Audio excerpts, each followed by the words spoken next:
hujan seringkali membawa hikmah yang mendalam dalam hidup.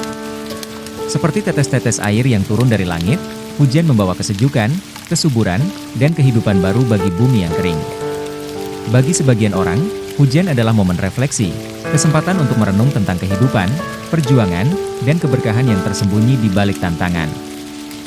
Setiap tetes hujan bisa dianggap sebagai anugerah yang membasahi dan menyuburkan, mirip dengan bagaimana kesulitan atau ujian hidup bisa menjadi hikmah tersembunyi.